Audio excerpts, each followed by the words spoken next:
Welcome to the North versus South podcast featuring myself, Heath, and my co-host, State. This is our first podcast, something new. How are you feeling, buddy? You all good? Nervous, Heath. Yeah, big season ahead, so very nervous. A lot of scrutiny on these picks, on these transfers. Tough season. Mate, that's how. As long as you're taking it seriously, that's the most important thing, really. So just to kind of give you guys an idea of what this is a chance for myself and State just to get together, talk about our teams. We've decided to go for quite an unusual format, being a North versus South podcast. As I am a Southerner, I've picked only players from teams in the South. And my co-host here, State, he's picked just the northern players from the northern teams, which makes it an interesting proposal. Obviously, it's going to be very tough for both of us for different reasons. State's got the pep roulette to worry about. I've got every shit team outside of the top four to worry about. Well, yeah, but you've got guaranteed people to play, so it's a myth. This is. I tell you, don't anyone believe this Southern Fairy when he says he's got the tougher job. He hasn't. I've got a tougher job. I've got to try and fit all those great players into a squad with 100 million budget. It's not easy. Promise you, not easy. We've already got abusive with the Southern Fairy coming out early doors. So with that, we'll talk about. So just to kind of give you an idea, we ran this plan last season, and it was mixed emotions for both of us, really. We had some ups and downs. Harry Kane and Heung-min Son got me through quite a lot of game weeks, and I believe that in the end, on our head-to-head, I won the head-to-head fairly comfortably, but State beat me on points by literally 1 point, which was incredible, given that 38 game weeks and it comes down to 1 point. That was pretty incredible. You were good. What? 18 points clear of me in the head-to-head table. 3 points for play, 3 points to win. Obviously, I think you're a good sort of 6 wins clear at the very least, weren't you? So just like you said, shows what Mr. Son and Mr. Kane did do for a team. That's all I can say. It's probably not going to happen this year, unfortunately. Well, as Mr. Kane's coming your way by the looks of it. But we're hoping for that. That's probably the one thing that you can guarantee with Pep Roulette. If Harry Kane comes up to Manchester, he'll.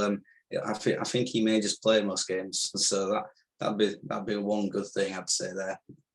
So I guess this is quite a good segue really for us to kind of get this podcast going. Today's podcast will be a bit unusual compared to normal ones because we just want to give you a bit of a flavour of how things were last season and how we see things going this season. So Slade, do you want to give us kind of like a quick review of what you learned from last year, things that went right, wrong, etc., from last season when we did trial this? Yeah, definitely. I mean, a lot went wrong last year. A lot. I mean, let's be honest. I mean, the season started badly.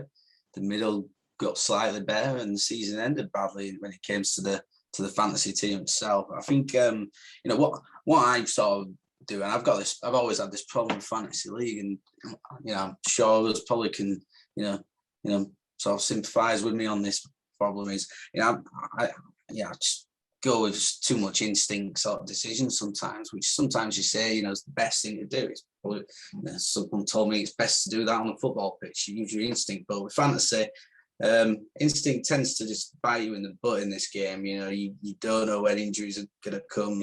Pep Roulette again, like last year, cost me a fair bit. But I think then when you get your instinct wrong, you then try to play catch up. And I think last year a big problem of mine was making too many substitutions or transfers, which were costing me point deductions. I mean, I won by 1 point in our sort of league last year.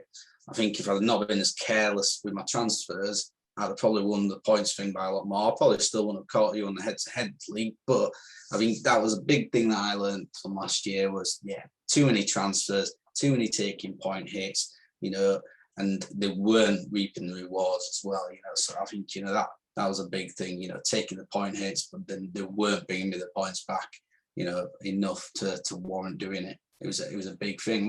What did do well was just try to keep that, the strong players in there. So everyone's going to pick some of the big players. That's what you all do, don't you? So, I did it, you did it, you have the likes of, for myself, last year, Bruno Fernandes was in my team a lot of the season. You keep players like that in throughout the season, basically. I mean, once you get rid of them, you can't afford to get them back in probably, but you got to keep these top players in your squad. You got to decide early doors in the season, right? These are my top players, and stick with them unless they get badly injured, or you can who the like for like replacement is, because that's how you gotta work it. And so stick with your big players, and then it's just about finding those little gems of a season, which unfortunately for me last year, I was too reluctant to play them early in the season because I don't like Leeds United. But you got to put bias, you got to put that sort of hatred to one side when it comes to fantasy football. It's not about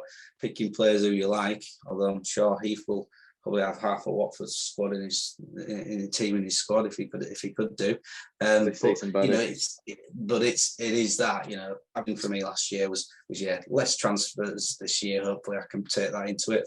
But I tried to keep those solid players in my team throughout and get the points that way. Yeah, I mean, from my point of view, so I play, been playing this game for a long time. I've had some decent rankings and stuff. For me, I think I put a bit too much pressure on myself over previous seasons where I've been competing against my friends on the normal, FPL stuff. I think this was quite nice. This is quite a good kind of way of relaxing a little bit, enjoying the game, and taking risks, making decisions that I probably wouldn't normally do. But I think the one thing, from this specific game was I needed to kind of I seemed desperate to kind of get the big hitters in there, like your Aubameyangs and even like Lacazette's or Pepe's. And realistically, they just weren't doing what their value said they should be doing. And what I learned was, first of all, Arsenal were a massive letdown. I mean, they were anyway last season. Hopefully they won't be this season. But, like someone like West Ham, who just came from nowhere, you need to jump on that form wagon as soon as possible and assume that that's just going to carry on rolling. And honestly, I think I jumped in it a bit too late. I got away with it because of my Tottenham players most of the weeks. But, people like Aaron Cresswell, who's 5.5 million, if you were going to go for him, last season, and you didn't have to pick just Southern players, I don't think many people would have really had him in there. But for me, because I didn't have many options, like good options, he was perfect. And I should have got him in a bit earlier, but I did get him in. And I don't think I really got exactly what I wanted from him. But he was still a good option for me. I couldn't get Diniers and Shaws and Cancelos and people like that. So it was about kind of getting the players of, who may be worth, cost a little bit more, but realistically for me, it wouldn't have mattered. So value wasn't really as important as it is in the normal game. I mean, the Son Kane attack was incredible. And once Tuchel came in for Chelsea, the Chelsea defence became a revelation. But obviously, he was favouring the rotation just as much as Pep was. So I had to be careful with that. But overall, I mean, I really enjoyed it last year, and I'm hoping to enjoy it this season. I've picked my team, but I look at it now, I just think it looks a lot stronger than it did last season, because teams like West Ham have stepped up and are looking a little bit stronger, and Chelsea a lot stronger. Tottenham and Arsenal are the kind of, you never know, but I do think that maybe this season Arsenal without Europe might be a better fit really for me this year. But let's kind of I guess again roll into our plan for the season. I'll kind of go into my plan, as I was kind of already lingering on it already. But for me, I think that if I'm going to win it this year against you, I really need to make the most of this Chelsea team, and I need to make sure that Tuchel's not going to rotate one of my three players, because I'm going to have 3 Chelsea players. So I'm going to have to make sure that whoever I get in there, whether it be someone like Reece James, whether it be Ben Chilwell, or even a Mason Mount. Mason Mount is like a perfect example of someone who goes completely under the radar. No one picks up on him because he's a bit of a a vanilla football player, I guess is probably the best way to describe him. He's a very good football player, but because of the whole Grealish versus Mount, people kind of almost have gone off Mason Mount for no particular reason. Well, I guess that is the reason, but it's a silly reason, really. He top scored for Chelsea last season in the Fantasy League. You know, he got the most points out of their squad. You know, so exactly. You know, there's good reason to be sort of looking at him. You know, he's a favourite with obviously Tuchel. He's a favourite with Southgate in the Euros. He's got something. So exactly. So and not about him. Yeah, I mean, I've got Arsenal not in Europe. That's another thing that could benefit me massively. Someone like Aubameyang, who last season was, just as an FYI, if you guys, you won't be aware because we haven't mentioned it yet, but we have a shit list every week where we have 5 players who we believe are basically pissing us off. We put them on the shit list until they redeem themselves and come off that list, or until someone else pisses us off more and they come off the list. He was on both of our lists last year. He was on both of them. I'm not even picking him. He was on both our lists at different points. Mainly I had him in the draft league. That was the problem. That's right. Yeah. And he let us both down for different reasons. But he could come through this season with less games and be a much better player. Maybe be the player he was a couple of years ago, because he is someone who can hit big scores. Again, another plan for my situation is making the most of the old Midlands Villa, because where there's a divide here, Aston Villa just crept in, fortunately just south of Norwich. So for me, I'm absolutely grateful that Norwich, although you would assume they are more southern, they're not Villa and more southern. So my man State here's got Norwich City. Just to give you all a quick lowdown on the teams. I mean, we'll probably say this later, but just since Heath's just mentioned that, so the southern region, or the southern teams that Heath can pick from, basically, you got your Gooners, Brentford, Brighton, Palace, Chelsea, Watford, Southampton, West Ham, Spurs, and Villa. So those are the 10. So, you know, pretty much all southern teams, you know, barring Villa, who are Midlanders. But as he said, you know, that was the sort of cut off so we could do the 10 thing. And yeah, get your geography maps out if you're doubting us. Have a look across the line. Villa, Norwich is higher up, guarantee it. I wouldn't agree to this. And this is the thing, State was the one who came. The funny thing was, I wrote it down hoping that State agreed with me, and then he sent me a text saying, I think you're getting Villa, and I was like, oh, thank God. But who knows, it might not be the same Villa of last year. So yeah, I think where I've got Villa, I've got to make the most of their players. I'm quite excited by a couple of their players. Buendia could be a good one. Leon Bailey, for instance, could be a good shout. And then obviously Danny Ings. I mean, I've got lucky that he stayed in the south, really, because I thought he might have gone up north, maybe. But Adam Armstrong's coming across to Southampton as well. You know, he could be an outside shout. Who knows? Yeah, I'll give him a few weeks to see how he gets on. He might do all right. I don't know if you saw this, but he did the opposite of Alan Shearer with his career move. He's gone from Newcastle, Blackburn down to Southampton, the opposite of Big Al. But yeah, and then I mean, you know, I've got to get Spurs players in. I've got to work out what the situation is with Nuno Espirito's Santos, if he's going to be a defensive coach there, because he seemed to favour that at Wolves, really getting quite a few decent clean sheets with wing backs. If I can make the most of that, maybe getting a Doherty or Reguilon, someone like that could be a winner.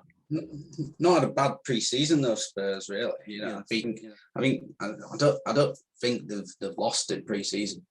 So you know, they could be a bit of a dark horse. No one's expecting much from them, but they've still got Harry Kane. You know, he's not gone anywhere yet. And that's true. And they've got Son, obviously. You know, they've not been overly loud in the transfer market, but I think there's a bargain in the Spurs players for this coming season, and I think a few people will be taking their eye on as well. So well, Dembele is always a risk. So Yeah, yeah. He's definitely not a bargain for the Southern team. I don't think. Yeah, you put him in your team. Yeah, I'll make him captain. That'll go. I think I saw the headline the other day, and Ndombele left out, and he's not injured.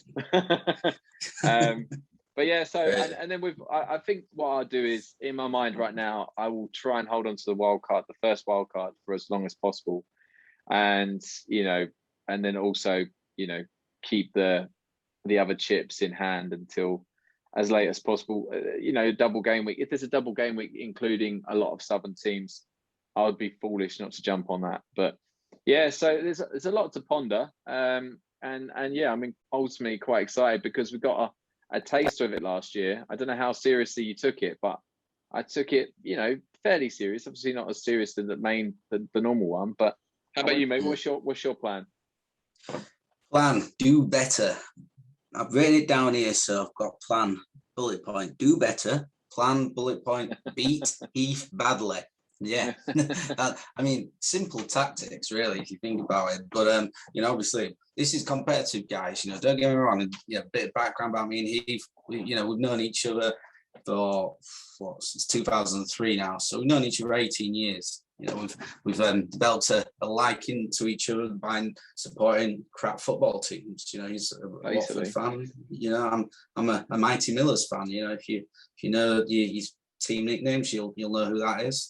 But yes, so this is competitive. We have got bragging rights over each other, and that pride has been damaged through this summer. Every message, every conversation we've had, he's just reminded me of it. So it's not been pretty at times. Luckily for him, we don't live close to each other. Otherwise, there'd been some eggs thrown out his windows, stuff like that. But yeah, the plan for this year. I mean, I think you mentioned a few things there. I mean, I've got luxury in terms of the top sides that, from last season, basically.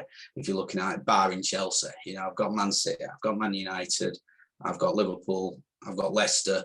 That'll forward the top five there straight away. Everton faded, obviously, but I've got some other good teams. Teams that maybe weren't expected to do well. Your Leeds United last year, like I said, not many people like Leeds, but you can't say you didn't like how they played last year. They were a great team to watch, and fantasy team points came in abundance with them. So you look at the likes of Stuart Dallas, Jack Harrison, Dallas was classed as a defender last year. And, he was playing sort of midfield role. I mean, the guy scored 8 goals, got 3 assists as a defender and 12 clean sheets. He got 171 points, Is he going to replicate that sort of form? Leeds going to be a bit more of a marked team. I mean, Patrick Bamford up top, 17 goals, 11 assists. I mean, that's great stats for a season in the Premiership. And, he's gone up in price this year. He's 8 million this year. Last year, he was 5.5 million at the start of the season. Incredible. And this year is 8 million. That's a big increase from one good season, isn't it? Really? I mean, which maybe should he have been in the England squad? Who knows? But fantasy points, great year for him. So Leeds was sort of a big surprise that last year, I think, for a lot of people. And they're going to be. It's going to be interesting. I don't think they'll do a Sheffield United like last year. I don't think they will. So, but yeah, my strategy this year is getting some big guns in. The top sides, like you said, the pet roulette is a slight problem. But I think you look at the Man City players though that that it does roulette, but they're going to be tough to beat. They're going to score goals, keep clean sheets. Midfielders get that point for bonus points for a clean sheet. So I think you're going to see that a lot there. And the one thing you might not do with City is whether you put Jesus in up front or not, because for 8.5 million he's not getting the return you want. But I think strategy this year, I'm going to be looking at probably more likely Liverpool. I think Liverpool will be stronger this year. I think, also, who's going to play with Liverpool a lot more than you do with City. So you're going to probably see, especially early doors, probably some Liverpool players coming in from me. They've got nice 2 games, Norwich and Burnley.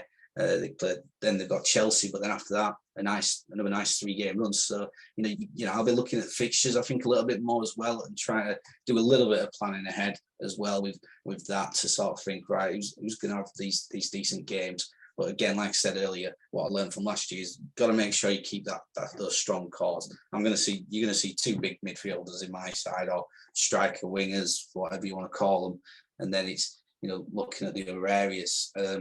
Just to sort of reiterate the teams that since Heath's teams were what I mentioned there, I've got everyone else here. Newcastle, Everton, Liverpool, Leeds United, Man City, Man United, Leicester City, Norwich City, Wolves as well, and Burnley was the final one. Sorry. So is that something you haven't done before, where you looked at fixtures ahead and kind of planned around it? Not as often. I think it's the grouping of fixtures which I've not looked at. I mean, obviously when you're picking your captain, you look at that fixture there and then. But I think looking at a bit more of a grouping of fixtures in particular, and I think that's going to be key when you're making transfers. Really, to be honest with you, if you can see your teams, there's some top players there who've got 2 or 3 games against what are perceived to be the weaker teams, where you'll expect some goals and some point scoring. You gotta sort of touch that gap. I mean, look, for example, come on. I mean, Norwich are going to have a tough season anyway, but you're not going to see any Norwich player in my starting lineup in the first 4 weeks of this season, 4 game weeks of this season. They've got Liverpool, Man City, Leicester, Arsenal away. They've got Liverpool and Leicester at home, Man City and Arsenal away. I'm expecting a nice big fat 0 points from Norwich. I'm expecting goals going in against them probably, and I'm not seeing many coming back probably. And if they prove me wrong, brilliant out there. Norwich fans berate me. My Twitter icon ID will be on at the end of this show. So by all means, say what you don't have a clue what you're talking about. But four games there where you're not going to see a Norwich player in. You might see one in my squad, because I'll probably pick a 4 million guy to make sure I can get other better players in.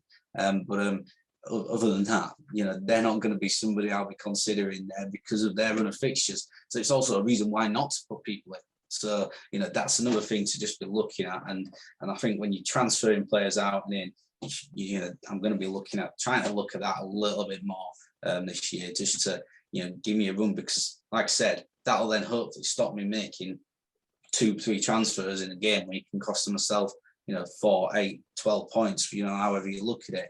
If you sort of can do a little bit of looking there. I'm not going to plan that at the start of the week. I'll probably still leave it to my Friday, but at least I will be looking at those fixtures, definitely.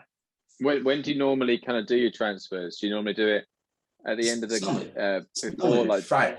Normally Friday lunchtime. And I think, to be fair, normally in the office Friday lunchtime, everyone's probably doing the same thing, because everyone's pretty quiet. No one's like, oh, should we go to the pub and have a pint? No, everyone's a bit quiet, which means you look up and you're like, you do your fantasy team, Sam? And yeah, they're like that. That was my southern impression there, sorry. but yeah, now we've had an insult and an impression. Yeah, lovely stuff. There you go. You got double your money today, guys. Really are. Beautiful.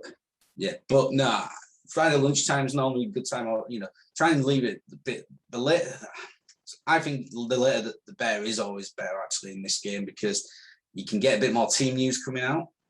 Which generally comes out in the Friday afternoon. Most of the managers do a press conference sort of mid-afternoon on Fridays, and you can follow those on Twitter, on the BBC Sport website, the fantasy website. Does some updates as well on there. So you look at those things, because you want to hear about it if one of your star men who you're thinking of captaining or even triple captaining gets told he's not playing, and then or he's on the bench, and then I'll double check that. So and also obviously there's a lot more Friday games being scheduled these days. There's a Friday game this week, so make sure you get your teams in before, what will it be? It'll be 6 o'clock, 7 o'clock Friday.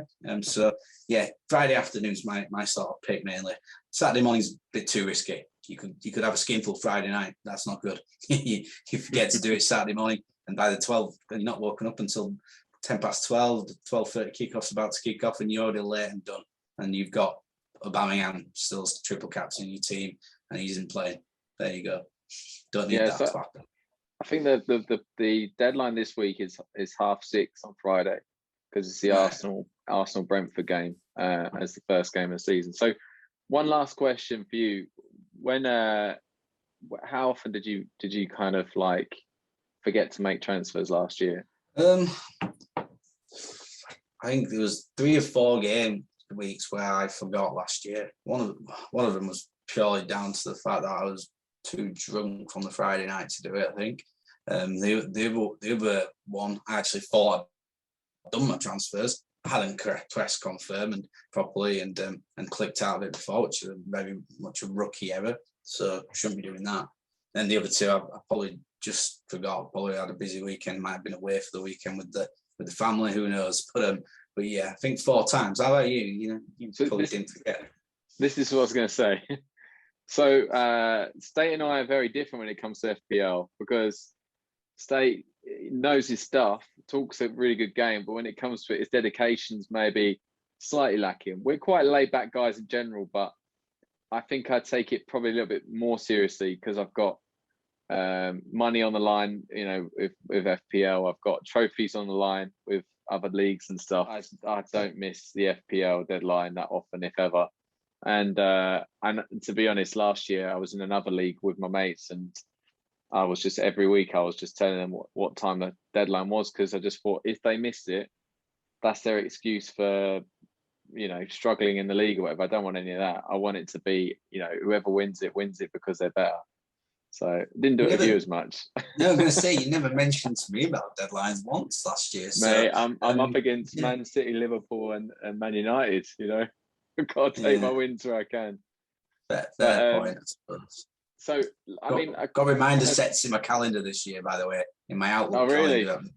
My work email will send me a notification every Friday at 1:00. Make sure you do your dream team, your fantasy team. Straight away. I think I've already lost a few points there, haven't I, by you doing that? I think I've already lost about 9 points straight away, 12 points in the head-to-head. So normally we do a scouting thing for a specific team from our area, but because we're not going to do that this week. We're going to actually give like a preview to different players within our region. So, do you want to just kind of give us the different people who stand out to you for this season? Yeah, of course, definitely. I'm going to start with my avoid at all costs player this year. Okay, I'm going to start with that one. Now, it pains me to say this because I love this player. I think he's the best player, the best player in the world outside of Messi and Ronaldo. I think he's better than them two actually now, sort of thing, in terms of his more recent form. But that gets slated most places. But I think Kevin De Bruyne is going to be someone to stay avoid at all costs. I think he's getting into an injury-prone run. Last season he did it. He got injured in the Euros again. He's not been fully fit now for a good while, and they keep bringing him back, and you understand why. But the guy's 12 million, right? So he's a lot of money to be having on your sidelines or coming in and out, right? So, and it's 12 million you can put, I think, with someone who's just a bit more reliable. If he has a full season, of course I'm wrong, and and everything. But there's just too many niggles now going on there with him, and it's they're rushing him back too much. And I think they need to stop that to get him back to full fitness. When he plays, yeah, he's great. Obviously, he'll score points. But I mean, he's if you look at his last sort of 3 seasons, right? Last season, he got 141 points. He played just less than 2,000 minutes. Goals scored 6, 12 assists, 12 clean sheets. He got 19 bonus points. Season before, he played 2,790 minutes.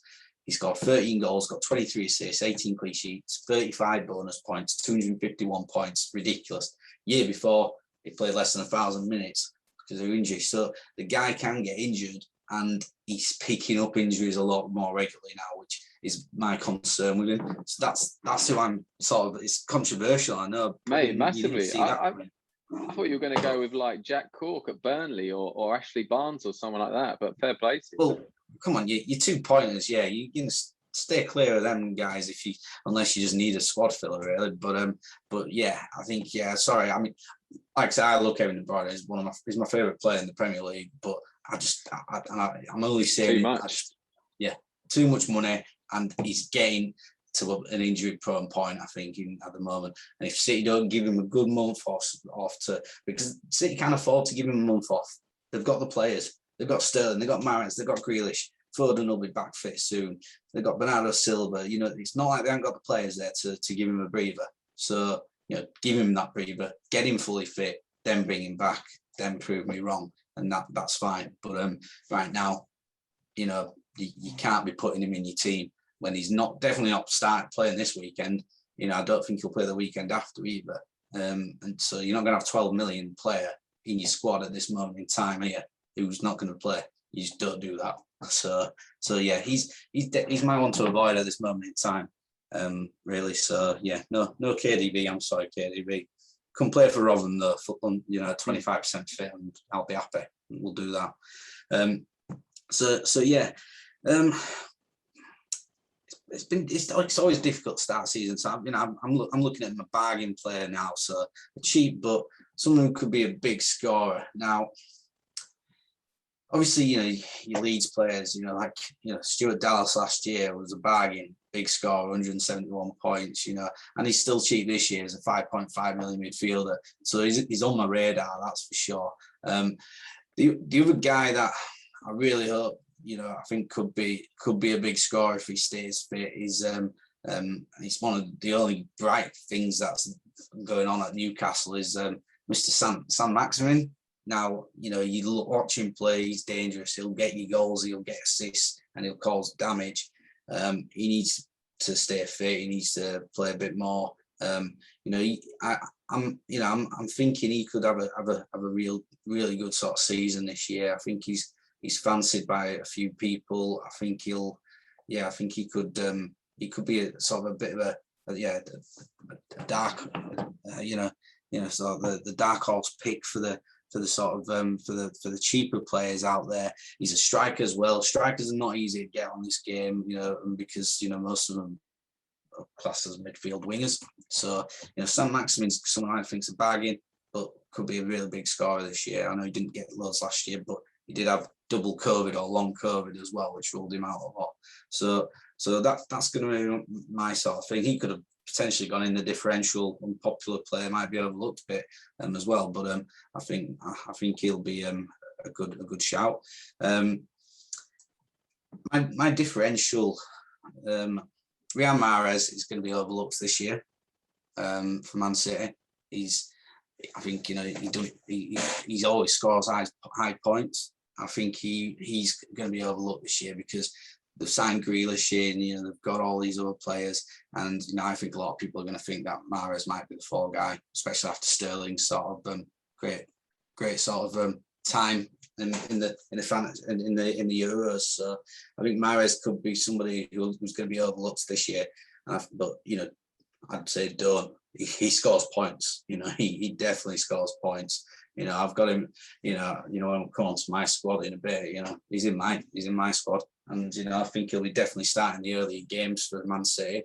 De Bruyne's out, Foden's out. Grealish is going to be getting used to the sort of City way and stuff. So I think Mahrez, you're going to find, is going to be very much an ever-present early doors for him. So, and you can't fault how he does in the past. And I think for 9 million, I think he's a snip if you look at his points. So yeah, Mahrez is my sort of guy there.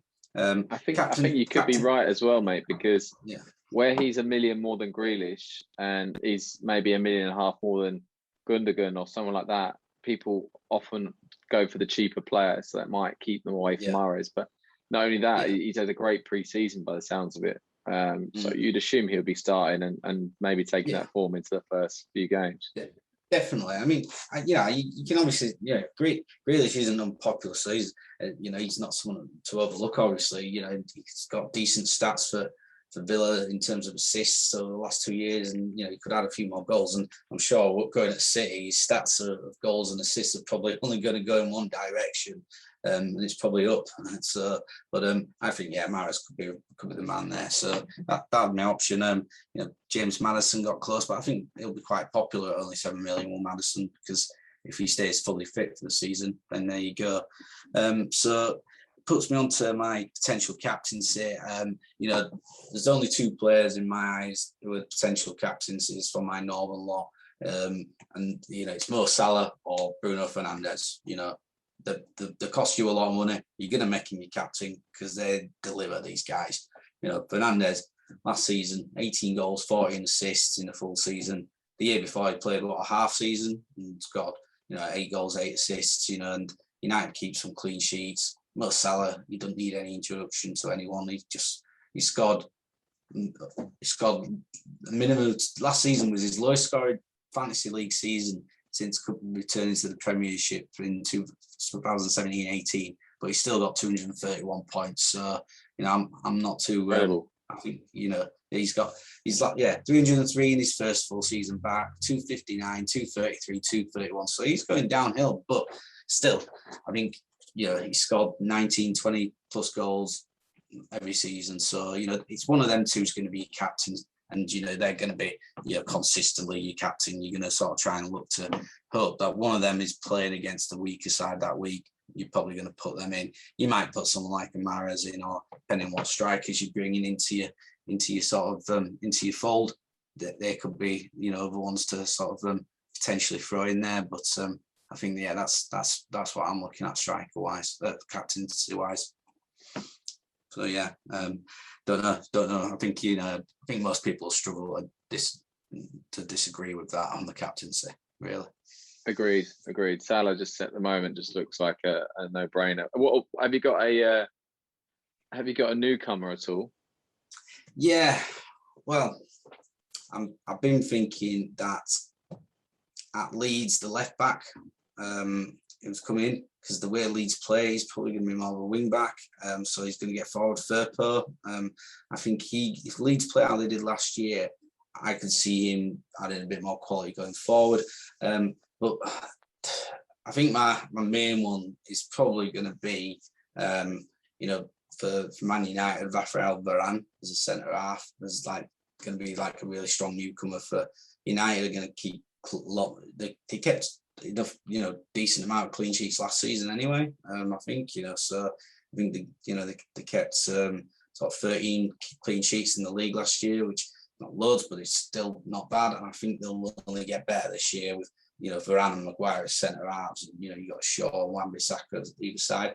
So I think it's a bit of a conservative newcomer pick, but I think Varane's just going to be, bring United that sort of real quality in the defence, and there'll be a lot of clean sheet points. And I suppose, if you're going to question me about this, guys out there, just look at Ruben Diaz for Man City and what he did last year. I was going to say Thiago Silva as well at Chelsea. Just brought a calmness.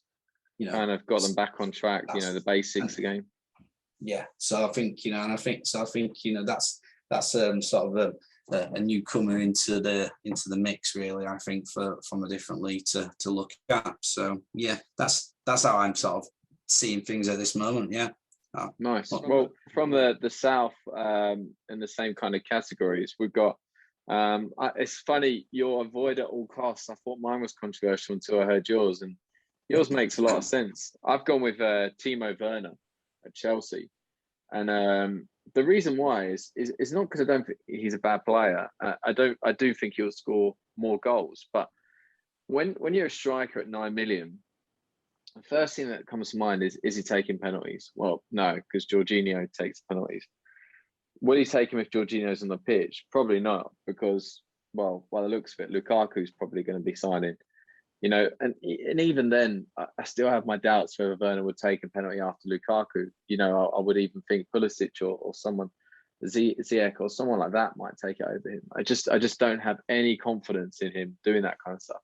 When he came in last season, everyone was looking at him thinking, Jesus, this guy could be such a big sign. I think a lot of people went for him in the beginning of the season, and then gradually him and Havertz just kind of, I don't know if they were both or one of them was caught up with COVID or something, but they both looked off the pace. Werner missed.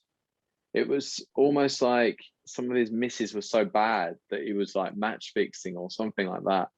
Because he was just putting it. It was like Sunday league finishes. It was really odd. But I guess my main reason for an avoid at all costs because I was really going to look for maybe a centre midfielder who's going to get stuck in and get booked and all that kind of stuff. But with Werner, I'm just looking at it thinking he's too much. He's not even guaranteed to play up front.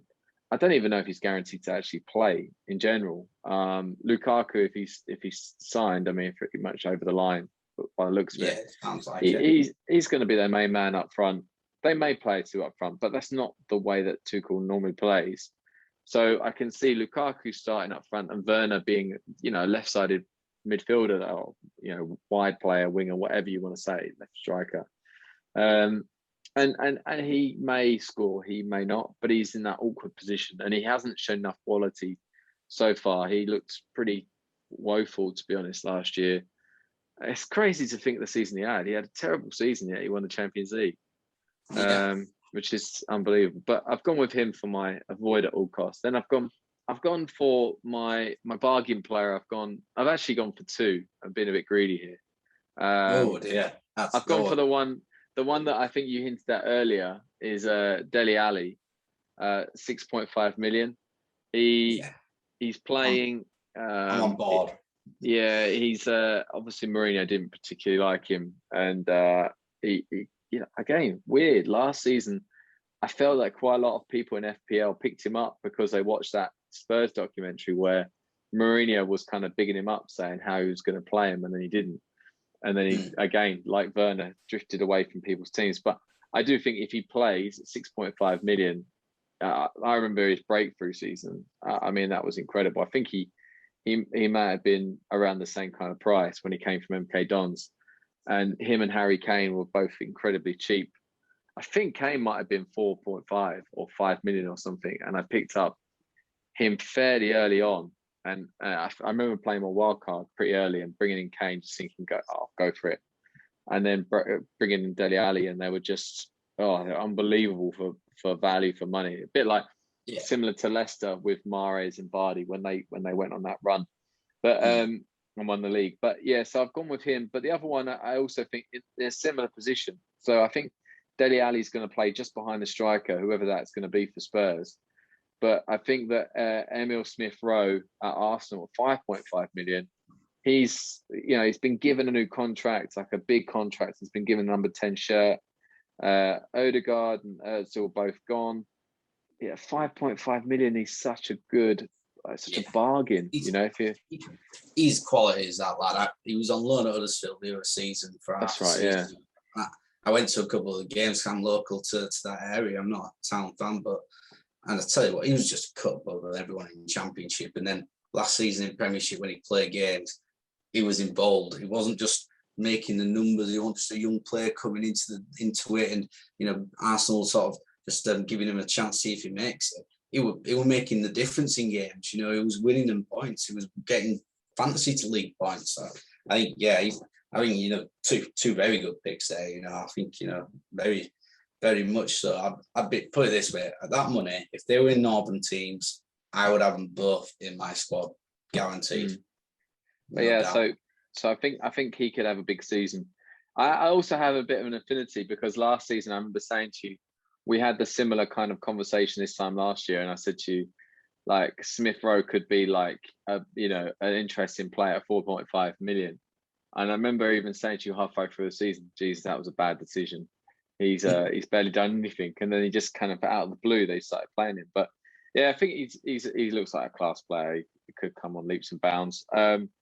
Differential, sticking with the Arsenal here, my differential for the year, someone who I don't think many people will probably go for because he's become unpopular / unfashionable is Pepe at Arsenal, Nicola Pepe. He ended the season pretty well, 7.5 million. Again, I've said this a couple of times already, but Arsenal not in Europe.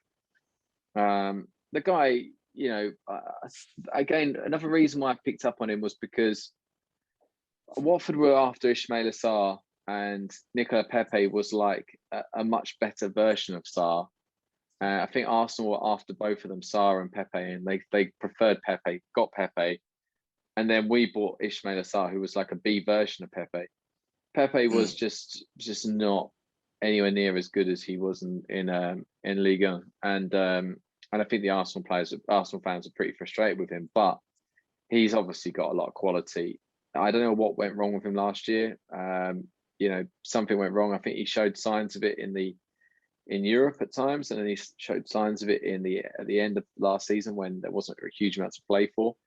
But I think he could be a big player, and I'll be surprised if I don't have him in my team at the beginning of the season, because he's a player who can make things happen. And again, 7.5 million. I think he came in at 9.5 last year, and I remember thinking that could be a bargain, and it wasn't. So 7.5, 2 million off. That's even better. Yeah, like it. Yeah. Again, Arsenal are going to be one of those teams where I could be eating my words come November. Arsenal do rubbish. I'm winning a lot of games easily this year. Basically, yeah. Although you may not, Heath may still not have picked these people. This is advice. You don't have to eat his own words. No, that's right. All right. Well, and I mean this is like this next pick, my potential captaincy for the season is almost like I've just not looked at any other teams and all I care about is Arsenal. But again, I'm going to go with Aubameyang at 10 million. And the reason why is because, again, not being in Europe, I honestly think that, and again, could eat my words on this. It basically, all I'm saying is Aubameyang right now, because right now, Romelu Lukaku hasn't signed for Chelsea. But the moment that Romelu Lukaku signs for Chelsea, I think I've got two very good captains. As long as Aubameyang hasn't just lost it, which I'm sure he hasn't. And Lukaku, when he comes, he's an absolute beast. And I'm sure he'll be taking penalties and stuff like that. He might not be actually, but if he's not, he'll be scoring plenty of goals for Chelsea. So you have decided that Harry Kane is not going to be playing for Spurs then? Yeah. Actually, yeah, it's a good point. I've written him off. I just assume that he's gone. He's a goner. I mean, well, like I said, I'm more than happy with your decision making there, if that's the case. Yeah. And lastly, I'll go with my newcomer, someone who I don't know if you would have heard of. You may have done. I think I mentioned him earlier, from Aston Villa, Leon Bailey, who's coming from Bayer Leverkusen. Yeah. Now, this might just be a Football Manager pick, because if I'm being honest with you, every game I played on Football Manager for years, I've somehow got Bailey on one side and Sancho on the other side, and I've had, just they've just been incredible. But both of them are ambitious guys and don't stick with me for long, so I have to enjoy it while it lasts. But Bailey, if he's as good as he is in Football Manager, I believe he's a good player. I don't think. I'll be honest. I'm surprised how good he was, the potential he had. Why certain things didn't work out the way they did. I think he had maybe a bit of an average season last year and the year before, but the year before that, he was just, everyone was raving about him. I watched some German football. I BT Sports, so German football's on there a lot. He's definitely got quality about him. I think it's a good signing for Villa. They need to sort of replace Jack. Probably not going to replace Jack like for like with anyone, because he's a very he's a rare player, is Jack Grealish. But I think they're sort of trying to replace him with a couple of different players. They've got Bailey, they've got Buendia, haven't they? And then you've got the likes of Traore, who was good last season, I thought, and that. So I think I think he you're right. He could be a very good sort of signing for them if he hits his potential and the quality he's got. He's definitely going to cause a lot of team problems. They're not going to like playing against him. He's quick. He's got some skill. So yeah, some good calls there. I'm, quite impressed. I agree with pretty much all of them. There's some, I don't agree with your captain pick at all, but maybe that's the only one. But that's just by the by. But I think your others, some good pointers there. And like I said, and we're probably going to become very popular with Arsenal fans now. So yeah, great. That's good. Do you want to kind of, we could be talking about this stuff all night. So do you want to just kind of give us a rundown of how your team's looking? Obviously, this is just a draft. Both State and myself are probably not massively busy in our jobs at the moment, and we'll be probably smashing it in the next couple of days to kind of make sure that we picked every single particular player. So yeah, give us a rundown, mate. Gone for Jordan Pickford in goal. The the England shot stopper, had a good Euros. Last season wasn't a great season, in terms of his standards. Everton, I think as a team though, weren't that great either, which probably, highlighted it more. But, I like the look of it, their early fixtures. So Jordan Pickford's going in net for me, home at Southampton first game. At the moment, I'm starting with a back three. Ruben Diaz from City. Then Leicester have got problems at centre half, so they've been playing Daniel Armati and Soyuncu there instead of Evans and Fofana, who's out for a while. So Daniel Armati I've put in. He's only 4 million as well, so it's freed up some money. It's not going to last more than probably a week because they've just signed Vestergaard from Southampton, I believe, for 15 million. So so that's going to take a centre half from your end into my end, which would be quite nice. Another option for me. And then I'm not going to pronounce this very well, but it's obviously Andy Robertson's injured at Liverpool as left back. So they've been playing the I think he's Greek, Konstantinos Tsimikas, I think. I'm going to say Tsimikas. Tsimikas, yeah. Yeah, Tsimikas. So he's been playing in the friendlies. I think, while Robertson's out, they're obviously, he's got a high percentage pick. I'll be honest, on fantasy, over 13% have picked him so far. So I would imagine a lot of Liverpool fans are picking him, and they probably know their stuff. So I reckon he'll be playing left back instead of James Milner for them in Robertson's absence now, which is probably a good thing. They need to have a proper backup full back for Robertson, really, to be fair, instead of just relying on the Milner. So yeah, that's that. Then midfield, I've got Mo Salah, I've got Bruno Fernandes, I've got Harvey Barnes, and I've got Riyad Mahrez as my midfield four. So those, I'm putting Mo Salah as captain away at Norwich. Liverpool tend to score goals at Norwich. And then my front three, Bobby Firmino. Wouldn't normally do a Bobby Firmino pick, but again, I've mentioned before, I'm looking at fixtures a bit more. I think Liverpool got a nice start to the season. I'm hoping he will get a few goals. He seems to have scored a couple in pre-season, so I'm hoping that bit of form might come in. So Bobby's getting an early start. He's definitely on the vulnerable list though in my squad, but he's in there. And like I said, Patrick Bamford's in there, and so is Sam Maximin as well from Newcastle. So that's my starting team, which is in a 3-4-3 formation. My bench, I've got Virginia, who's I don't know whether he's number 2 or number 3 at Everton, but I think he's number 2 to be fair. So I've got in there. So I'm doubling up on the Everton keepers. I've got Connor Cody. Connor Cody's 4.5 million. I mean, what a crack! I mean, for 4.5 million for a defender who's scored over 100 points the last 2 seasons. I'll take that any day of the week. So you need those little players. I've got my a token Norwich guy in there who's not going to play, I hope, at all. Andrew Omobamidele. Oh, mate. Yeah. Well played. You took I think I pronounced that quite well. Yeah. You did. Yeah. So he's third sub. He's not going to be touched. So you're not going to be talking about him much this year. Yeah, exactly. So he won't be touched. And then I've got Stuart Dallas as well on my bench. So he's. I was going to say there wasn't many leads in there, apart from obviously Dallas. Yeah, but I got Bamford. I had Bamford up front. Oh yeah, of course, yeah. But they are away at Man United first game, so I mean, last year it was 6-2 at Man United at Old Trafford. They're fixture proof. Leeds are fixture proof. Yeah, but yeah, I think so that's what I'm going. There's not going to be any special players this week. There's no bench boost. There's no triple captain, obviously. But yeah, Mo Salah was main captain. Bruno Fernandes is vice captain. Thank you, Vienna. Am I Vienna?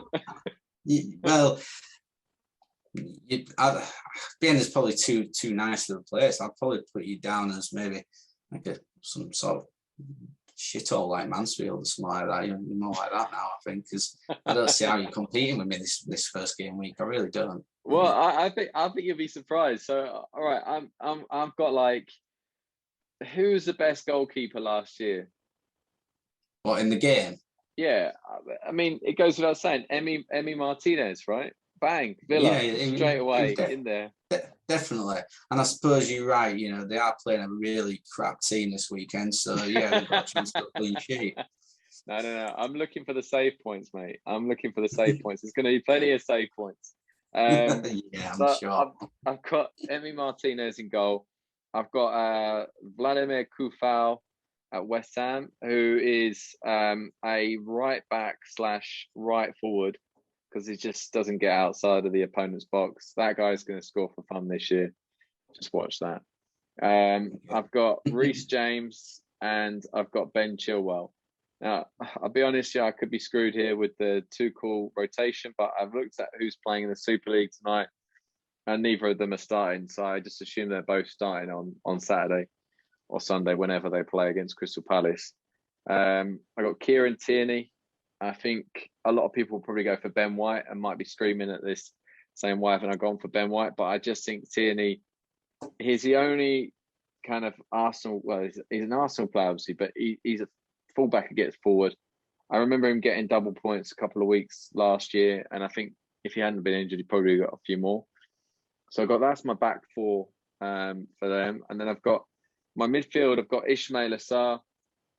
And I'm not blind Watford. You know, I just think this guy, even when we got relegated, scored plenty of points. And he's a talented guy. We got Villa at home, easy 3 points. Hence why you put a Villa keeper in net, yeah. Yeah, save points. Like I say, Ismail Assar is going to score a hat-trick, but he's going to miss a lot of chances that Martinez is going to save. Dean's going to miss a penalty, probably smash it down the middle, and Martinez will just hit it in his face and save it, and Sarr will follow up the rebound. Plenty of points. I got Kai Havertz, who's a risk, and he's, well, I guess, yeah, geez, I mean, actually looking at it, I've got risk next to risk with Kai Havertz. You know, well, I actually think he had a quite decent end of the season, and him and Pepe inspired each other somehow because they both had good end of the season. So they're going to be right next to each other in my starting lineup. They're going to be holding hands. So I've then got another one who was rubbish last year, and he's actually going to be my captain. This is such a ball. I don't know. Maybe my captain might not be Aubameyang, but I've got him down as my captain at the moment. So Aubameyang gets Brentford away. Basically, on Friday evening, I could be a really happy man, or I could be a really desperate man looking for my wild card straight away, depending on how those three Arsenal guys go.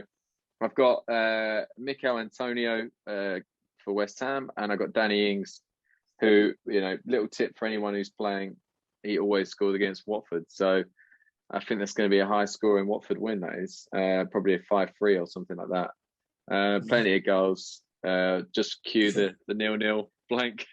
Should be, yeah, going to say 5-3 prediction should be a definite 0-0. It'll be the last game of Match of the Day Saturday, folks. You heard it here first. We can predict the future. If that happens and Martinez is injured for some reason or comes down with an illness or something, Daniel Batman will come in. Wow. So plenty of goals there from Ings and plenty of saves for Batman. So he's my backup. And strangely, I've got Kyungmin's son on my bench. Now looking at it, thinking, don't know why he's there, but he is. Not in the sense of I don't want him, but maybe I might play him against Man City. I don't know. And I've gone with Ben Rama. A bit of a risk. I just think he's done well in pre-season. I think I'm just going to wait maybe a week or two to see if I can put him in my team. And if, you know, realistically, he's got a lot of potential. He did okay last year. I think he did probably better than okay, actually. But he was, because of Lingard, he was not really talked about. But he had quite a good part of the season. And then the last one is Reguilon, who will be my third sub. I can't see him playing for me, but he'll be a good option during the season. So I haven't really got many players that are out and out subs, which is probably a bit of a mistake. But I think, yeah, I think I'll just have to blag it because I've got to make the most of these players when they have the good fixtures. One thing that I actually normally do look ahead, and I'm actually not going to do it as much. I'm not going to get too caught up in that. I'm just going to look at each game as it comes, and then hope that, because I've got 3 West Ham, 3 Chelsea, 3 Arsenal, 2 Villa, and 2 Spurs and 2 Watford. So I mean, they're pretty much all from similar teams. I've got no one from Brentford or Brighton or the other teams. So Brentford, my only thought of Brentford would have been maybe is Ivan Toney going to do things this season? Is he going to have a first season in the Premiership to like Ollie Watkins did at Villa, come up trumps and deliver? Who knows? Yeah, I mean he might do. It was my only thought. I mean, I think you got to stay away. You're clearly obviously thinking that West Ham are going to be half decent without Jesse Lingard, which I'm glad you do think like that, because that'll benefit me as well. Only until they get into Europe. Once they start the European run, I think I'll start dropping some of these West Ham players, and I'll start bringing in maybe Wilfried Zaha or someone like that, or Ivan. I love Antonio though. Antonio, Antonio will basically, his hamstring will go in the first 5 minutes of the game with Newcastle, and then I'll be subbing in even Tony straight away. But this is one of the key things about what is so good about this North versus South thing, is that you and I can freely discuss our options because we can't copy them. Don't make a difference. Yeah, I think now you're right, and it's good. I like the Kai Havertz thing. I think he looks good in the Euros. He was Germany's best player against England in that game, probably. And Champions League final last year, but played well. And like you said, I think he started coming into it towards the back end, and I think he'll play a big part for Chelsea this year. I think he's going to be, a key man for them. Him and Mount up there will be doing their bits. I think, to be fair, they'll be massive players for them. Really well. The last thing I'll say on this is there are 2 pending transfers that will make. So in my mind right now, I'm already thinking Aubameyang to Lukaku for the second game week, because he won't play this weekend. It's just too soon. He might not even play the week later, and he's gonna be 11-12 million probably. So I'd love it if he's 10 and a half or something, but let's be honest, he's going to be quite a lot. So I'm going to have to get Aubameyang out. I think Arsenal got a couple of difficult fixtures after this Brentford one, so it kind of works quite nicely. What I might do is I might take out one of my midfielders. I might bring in like a 4.5er, have some money in the bank, and then I don't have to make 2 transfers.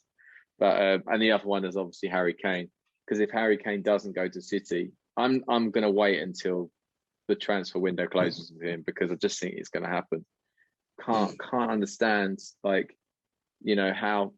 it seems that both City and Kane want it to happen. It just feels like it's a transfer that's just going to be forced over the line, whether Levy likes it or not. But we'll see. So I obviously, like last year, I'm obviously the underdog, so don't expect too much. But I've got a lot of experience. I'm sure I can pull out points from my backside. Okay, Ismail Assar. Yeah. Well, Well, no, it should be interesting. New season at the start, and lots to happen. Yeah. So I think that's we've got one more thing to do before we finish this podcast, which we've got like a little quiz, a Price is Right quiz, although probably copyright infringements say that we can't call it Price is Right. So we'll just call it the quiz for now until we get a better name for it. They can try and sue us. We've got nothing. We all know we don't have anything, no assets. I could do without that, mate, to be honest. I'm not up for getting lawyers on board and stuff. But no, one thing I will ask you, off the top of your head right now, this is just before we get into this quiz, who's going to finish number 1 to 4 in the Prem, and who's going to finish the bottom 3? Who's getting relegated? Go. Not a lot of time to think about it. I want your predictions. Right. Okay, 1 to 4: Man City, Chelsea, Liverpool, Man United. Easy. Bottom 3, no particular order, but Norwich will be bottom of the league. Okay. And I'm also going to expect that Watford will go down as well. Won't be popular with you, that. And I think Brighton are going to be numbered this year. You piece of it's interesting. It's interesting. I've basically got exactly the same four as you've got at the top. I would probably say I've got a feeling maybe Liverpool might finish above Chelsea, but City to win it. And then my relegation teams, I'm going to go with Brentford, Norwich, and Palace. I've just got this feeling about Palace. They've gone in transition. They've lost Hodgson. Vieira had an absolute stinker with Nice in Ligue 1. Like he wasn't a very good manager, and there's not much to talk about. First manager to go is going to be Patrick Vieira. Yeah, potentially. I mean, and I guess they'll get rid of him early enough, and then they'll bring somebody in to save the day. Big Sam. Yeah, he's back again. Yeah, Big Sam will come in. The thing with Palace, they did it with Frank de Boer a number of years ago. They don't have a problem getting rid of a manager quickly if they realise that shit's going to hit the fan. And I think that if Vieira doesn't do well early doors, they're not going to give him lots of time. Because they know they can't afford the time. They're smart like that at Palace. I think in that respect, they'll move quickly. Good. All right. Well, we'll that's good. We'll see how we get on, and then midway through, end of the season, we'll look back and we'll probably both laugh at the fact that Watford got into the top half of the table. But anyway, so all right, here is the quiz. Okay, so I'm sure you've all kind of heard of the prices, right? But basically, what we're doing here is I'm going to test our man State here on the current prices of players. My theme today is the Southern teams. So hopefully he has no idea because he hasn't hopefully been looking at them. But we'll find out. And the idea is that he's going to tell me whether the price of the player is higher or lower than the previous one. So we'll start off with Heung-min Son. Have you got an idea how much he's worth in the game? Son, I think he's sort of 9.5, 10, something like that. Probably. Yeah, good start. 10 million. All right. So the first one is Jorginho at Chelsea. Quite an easy start there. Yes, Jorginho's lower, big time. All right. Perfect. So Ivan Toney at Brentford. Even Toney, I think Toney's going to be a bit higher than Jorginho. It'll be close, but striker, Jorginho's not a massive point scorer by penalties, so I'm going Toney. You sure? Toney is even Toney higher than Jorginho. Beautiful, good man. All right, Kieran Tierney at Arsenal. Tierney, Arsenal. He was too injured last season, so he's not. And Arsenal don't keep clean sheets. No, definitely not. If he's more than Toney, then the game needs shooting. Okay, so their decision made. Lower. Decision made in a threatening way. So the next one is West Ham's own Czech destroyer, goal scorer, Thomas Souček. Yeah, he had too good of a season last year, so he's going to be higher than Tierney. Have you got any idea where you're currently at with how much these guys are worth?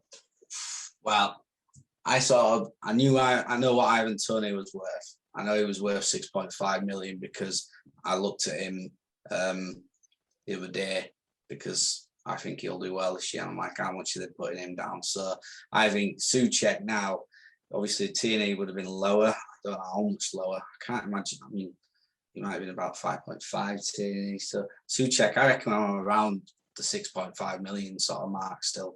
Close to that. Not bad, yeah. All right, so I'll give you that 6 million he was, and Tierney 5.5. Right. Next one, good. My man, the skipper. The talisman at Watford, the guy who scores all of our penalties, he's smashing down the middle, Mr. Troy Deeney.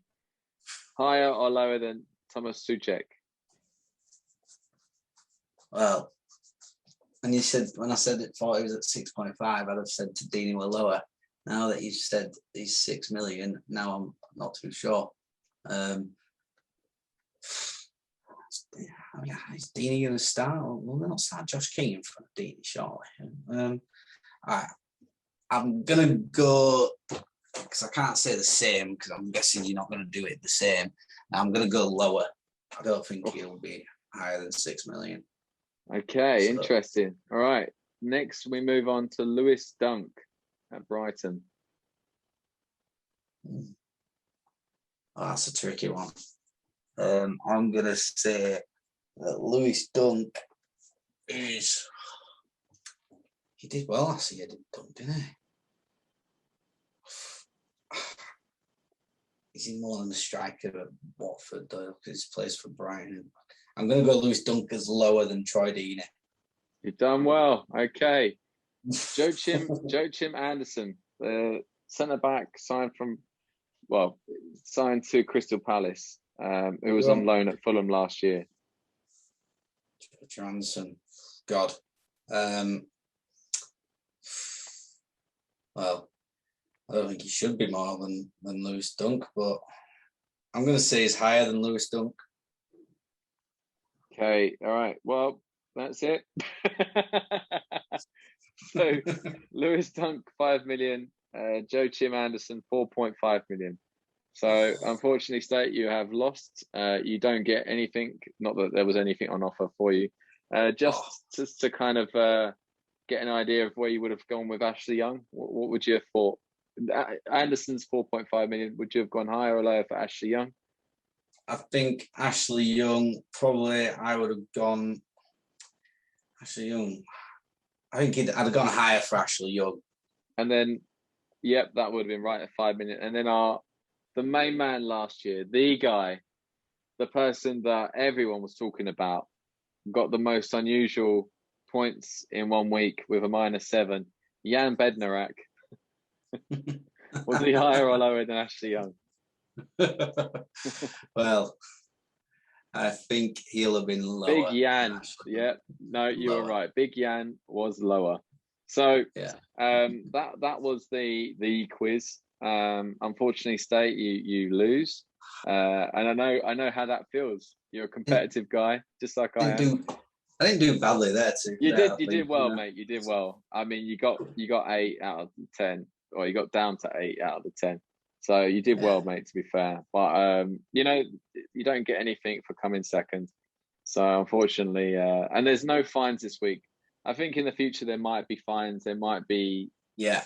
We kind of mixed it up last year where there might be some tough fines on team selection, etc., captaincy choices for the other guys' team. We'll see how that kind of works in future podcasts. But from myself and State, I'd just like to thank anyone who is listening. Let's be honest, this is our first ever podcast. Yeah. We're expecting the only 2 people to be listening are ourselves. And actually, I'll be a bit annoyed if my other half isn't listening, because she should be listening to it live right now, because I'm pretty loud voice. My missus definitely won't listen to this. She goes, "Oh, you have to do your loser FPL thing." I'm like, seriously, love. Millions of people play this game, and you're calling me a loser. You're the loser for not playing it. But you sure she's not just calling you a loser just because she knew that you were going to really struggle at that quiz? Could be. I mean, she just calls me most days anyway, I think. So that's all right, mate. Get your confidence back with this game. I'm defeated already. Season's over. Goodbye. Goodbye. So we do have our Twitter handles. Mine is FPL_Southerner, and States is FPL _Northerner. So FPL Northerner, all one word. And we do have a league. I'll be honest with you, we're not expecting many people. Like I said earlier, what we have here is 2, kind of nearly middle-aged men talking about football. And we enjoy doing it, and we thought, why not just kind of stick this on YouTube? If anyone enjoys it, takes anything from it, happy days. And if they don't, well, we're still enjoying ourselves either way. So we do have a league. If you want to, you can join it. It'll be even better if you set up like a northern or a southern team. Our league code is V5IR8C, and feel free to join that if you'd like. And yeah, I mean, the last thing I would say is to to our audience is good luck, and thanks again. Have you got anything to say before we finish this, mate? No, good luck everyone, and enjoy the first week of fantasy.